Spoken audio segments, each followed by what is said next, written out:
Most people think they understand how world politics works. Leaders shake hands, sign papers, give speeches, but that's just what you see on TV. The real business happens in rooms you never hear about, through messages that never make the news.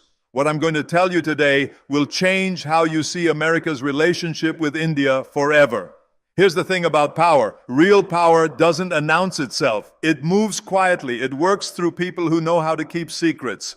And when something big happens, most of the world finds out months later, sometimes years later. You've probably watched diplomatic meetings on the news. Everyone sitting around fancy tables, flags behind them, cameras flashing, reporters asking questions. It all looks very official, very structured, very predictable. But that's not where the important decisions get made. That's just the performance. The real work happens away from all the cameras and microphones, in private conversations between people who understand that some things are too important to discuss in public. Think about it this way. When you have something really important to tell someone, do you announce it to the whole world first? Do you put it on social media for everyone to see? Of course not. You find a private moment. You pick the right person. You choose your words carefully. World leaders do the same thing, except when they do it, the consequences affect millions of people, entire countries, sometimes the entire world. During Trump's presidency, something happened that nobody expected. Not the media, not other world leaders, not even most people in the American government. Trump sent a private message to India. But this wasn't just any message. This was the kind of communication that changes everything. Picture this moment. Trump sitting in the Oval Office, maybe late at night when the White House is quiet. He's thinking about the challenges facing America, China getting stronger every day, Russia causing problems around the world, Europe unable to make tough decisions. He realizes something that most politicians never want to admit. America can't handle everything alone anymore. The world has changed. Other countries have gotten stronger, and trying to control everything from Washington just isn't going to work. So he makes a decision that goes against decades of American foreign policy tradition. Instead of trying to manage India like a junior partner, he's going to treat them as an equal, a true partner in shaping the future. But here's the problem. How do you communicate something that's sensitive? How do you reach out to another country's leadership without creating a media storm? Without political opponents twisting your words? Without other countries misunderstanding your intentions?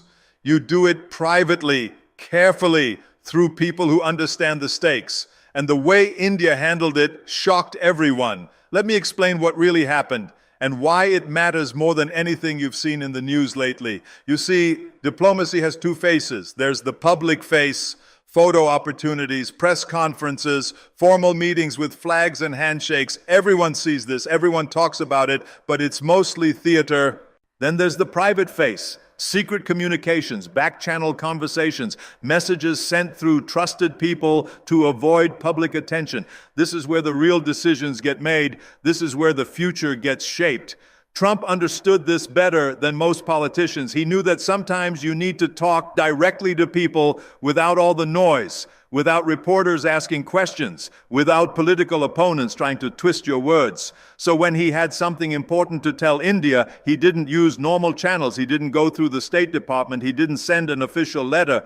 Instead, he chose a different path, a more direct path. He sent a private message straight to Dr. S. Jaishankar. Now, why Jaishankar? Why not Prime Minister Modi? Why not through the usual diplomatic routes? The answer tells you everything about how serious this message was. First, understand who Jaishankar is. This isn't some political appointee who got the job because he knew the right people. This guy is a professional diplomat. Been doing this for almost 40 years. He started at the bottom and worked his way up through every level of India's foreign service. He's been posted in some of the world's most challenging locations. Moscow during the final years of the Soviet Union, Washington during multiple presidential transitions, Prague as communism collapsed in Eastern Europe, Singapore as Asia began its economic rise. Each of these assignments taught him something different about how the world really works. In Moscow, he learned how authoritarian systems make decisions. In Washington, he saw how democracy and bureaucracy can both help and hurt foreign policy. In Prague, he witnessed how quickly political systems can change. In Singapore, he understood how small countries can have big influence. But here's what makes him special in the world of diplomacy. He has this ability to listen to what people are really saying, not just the words they use. In diplomatic conversations, the most important information often comes through tone, timing, and what's not said rather than what is said. Jaishankar has mastered this skill better than almost anyone in international politics today. He can sit in a meeting with world leaders and understand not just their official positions, but their real concerns, their actual limitations, and their genuine intentions. More importantly, he knows how to handle sensitive information.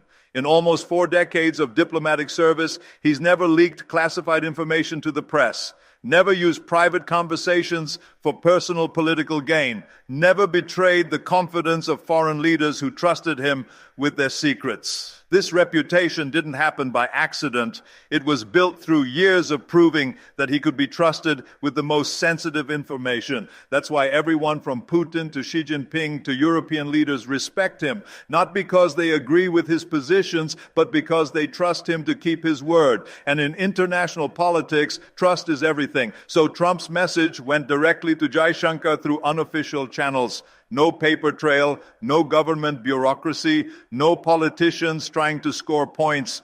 Just one leader communicating directly with another through the one person who could handle it properly.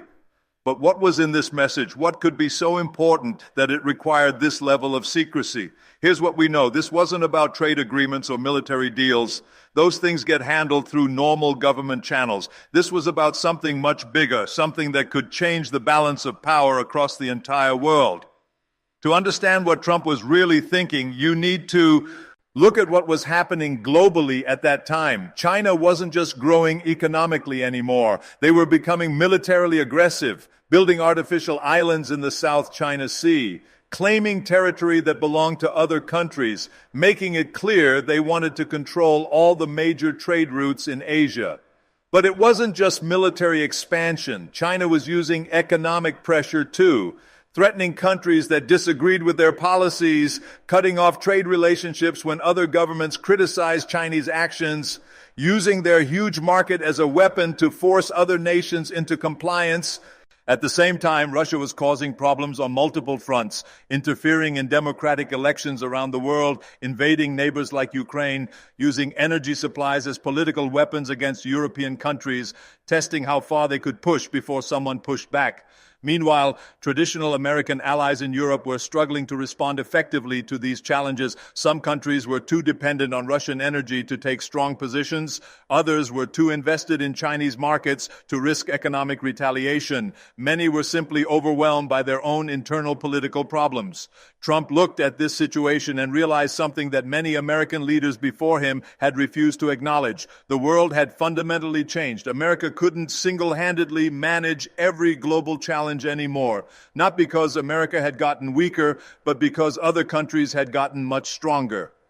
For decades, American foreign policy had been based on the idea that Washington could set the rules and other countries would follow them, but that model wasn't working anymore. China and Russia were openly challenging American leadership. Even allies were starting to question whether American approaches were still effective. So Trump started thinking about a different strategy. Instead of trying to control everything from Washington, what if America found strong partners who shared similar values and could help share the burden of global leadership? That's where India came into the picture, not as a country that America could control or direct, but as a genuine partner with its own strengths and capabilities. So he reached out to India, not as a boss talking to an employee, but as one major power talking to another, as someone who understood that both countries needed each other.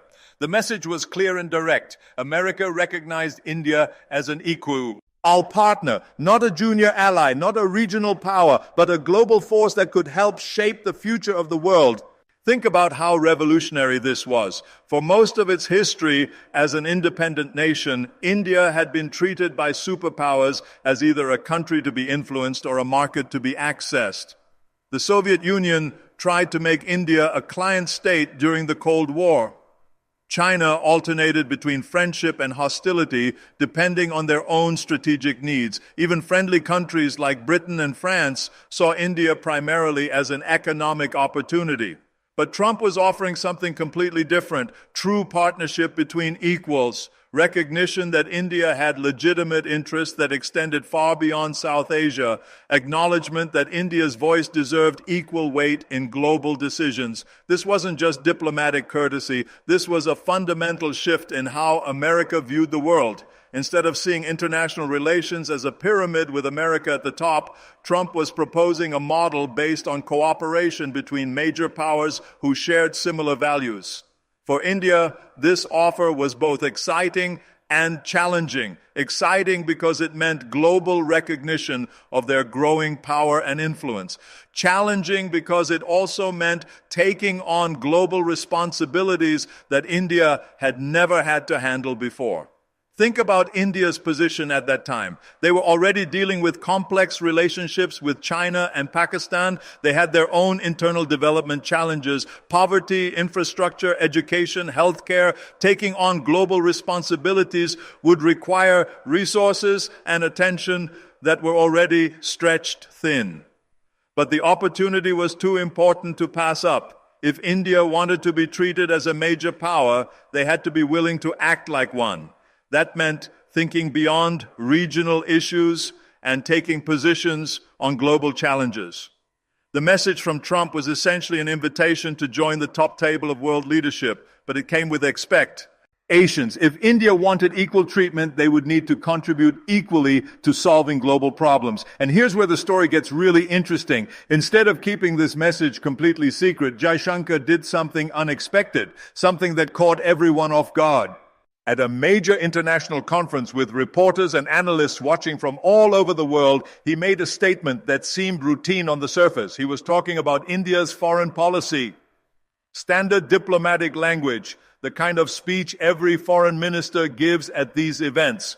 But Jaishankar is too smart and too experienced to waste an opportunity like this. He knew that every word would be analyzed by intelligence agencies around the world. Every phrase would be studied for hidden meanings. Every pause would be interpreted as significant. So he crafted his statement very carefully. To most people watching, it would sound like typical diplomatic talk, boring, predictable, the kind of thing that usually gets ignored by the media. But hidden in that speech were specific words, careful phrases, references that anyone who understood diplomatic code would recognize immediately. He talked about new levels of strategic cooperation with America. In diplomatic language, the word strategic doesn't just mean important. It means military and security cooperation. It means sharing intelligence. It means coordinating responses to threats. He mentioned shared values and common interests multiple times. Again, this might sound like empty phrase to regular people, but in diplomatic circles, when a foreign minister emphasizes shared values, he's signaling that his country sees itself as part of the same team as the other country. Most importantly, he used the phrase mutual recognition of each other's global responsibilities. This was the key signal. He was telling the world that America and India had acknowledged each other as global powers with equal status. To anyone who wasn't trained in diplomatic language, this sounded like routine international cooperation talk. But to the people who mattered, intelligence analysts, foreign policy experts, otherworldly others, the message was crystal clear. Something significant had happened behind the scenes. India and America had reached a new understanding that went far beyond anything the public knew about. The reaction was immediate and intense. In Washington, phones started ringing within hours of Jaishankar's speech. Government officials who hadn't been part of the private communication suddenly realized they had missed something big. Intelligence analysts were pulling up transcripts of the speech, going through every sentence word by word. Some officials were angry that they had been left out of such an important communication. In Washington, information is power, and being excluded from major decisions is seen as a career threat. Bureaucrats who had spent years building relationships with Indian officials suddenly felt sidelined. Others were impressed that India had managed the situation so skillfully. Here was a foreign minister who could take sensitive information and use it strategically without betraying any confidences. That's a rare skill in international politics, and experienced diplomats recognized it immediately. The media reaction was intense but confused. Reporters knew something important had happened, but they couldn't figure out exactly what. Headlines appeared asking, "What does India know that we don't?" Television analysts spent hours trying to decode Jaishankar's diplomatic language. Cable news programs brought in former diplomats and foreign policy experts to explain what the speech really meant. Some got it right, others completely missed the point. But all the attention meant that more people were paying attention to US-India relations than had in years. Social media exploded with speculation. Foreign policy Twitter accounts started sharing theories about what kind of secret agreement might have been reached. Think tanks rushed to publish analysis pieces trying to explain the implications. But the most important reactions came from other world capitals, because they understood that this wasn't just about America and India anymore. This was about the entire global balance of power. In Beijing, Chinese leaders suddenly realized they had a much bigger problem than they thought. For years, Chinese strategic planners had assumed India would remain focused on regional issues, border disputes with Pakistan and China, economic development challenges, internal political management. This assumption was built into all of China's long-term planning. They figured that as long as India was dealing with poverty, infrastructure problems, and regional security challenges, they wouldn't have the resources or attention to challenge Chinese ambitions globally. But Jaishankar's statement made it clear that this assumption was completely wrong. India wasn't just thinking regionally anymore. They were thinking globally about the entire Indo-Pacific region, about Africa, where China had been investing heavily, about global trade routes that China wanted to control. And now India had America as a true partner, not just in trade or technology, but in strategic planning at the highest levels. This changed everything for China's leadership. They had been planning their global expansion based on the idea that they would only face serious opposition from America and maybe Russia in some areas. Now they realized they might be facing a coordinated response from the world's oldest democracy and the world's largest democracy working together. The Chinese immediately started reaching out to other countries in the region, trying to build their own partnerships, offering economic incentives to countries that might be tempted to join an American-Indian alliance, threatening consequences for countries that move too close to the new partnership. But they also started preparing for a different kind of competition, one where they couldn't assume they would be facing isolated opponents, one where they might be dealing with coordinated strategies from multiple major powers. In Moscow, Putin's government had its own set of concerns. Russia had spent decades carefully building a relationship with India that served Russian strategic interests. They sold advanced weapon systems to India, shared military technology, created economic ties that gave Moscow significant influence in New Delhi. This relationship was one of Russia's most important geopolitical assets. It allowed them to maintain influence in South Asia, even as their global power declined in other areas. It provided a crucial source of revenue from arms sales, and it gave them a potential partner in balancing against Chinese power when necessary. But if India was moving significantly closer to America, that entire relationship would need to be reconsidered. Russian officials understood that countries couldn't maintain equally close strategic partnerships with both America and Russia. At some point, India would have to choose. Russian intelligence agencies started analyzing every aspect of India's recent foreign policy moves, looking for signs of how far the new American partnership might go, trying to understand whether this was a temporary tactical adjustment or a fundamental strategic realignment. Putin himself reportedly made several calls to Indian officials in the weeks following Jaishankar's speech. These weren't routine diplomatic conversations. They were careful probing sessions designed to test how much Russia's relationship with India might be changing. The Russians also started reaching out to other countries in the region, Pakistan obviously, but also smaller nations that might be concerned about growing American-Indian cooperation. They offered military equipment, economic assistance, and political support to anyone willing to balance against the new partnership. This is how real diplomacy works, not through public announcements or social media posts, but through careful private communications between people who understand the stakes. Trump's message to Jaishankar wasn't just about immediate policy issues, it was about recognizing a fundamental shift in global power, America accepting that it needed strong partners, not just followers, India demonstrating that it was ready to take on global responsibilities, and the way both sides handled it showed the world that a new era had begun. An era where power is shared between equals rather than concentrated in one capital. The shockwaves from this private message are still being felt today. Every major country has had to adjust its strategies. Every international organization has had to recognize new realities. Because when two of the world's largest democracies decide to work together as true partners, everything changes. Trade patterns shift, military balances alter, economic opportunities multiply. But most importantly, the message itself becomes less important than what it represents. A new model for how major powers can cooperate in a complex, dangerous world. That's the real story here. Not just what Trump said to Jaishankar, but what their communication method revealed about the future of international relations. Sometimes the most important conversations are the ones nobody else hears. And sometimes the biggest changes start with a single message sent through the right person at exactly the right moment. This was one of those moments, and the world is still adjusting to what it means.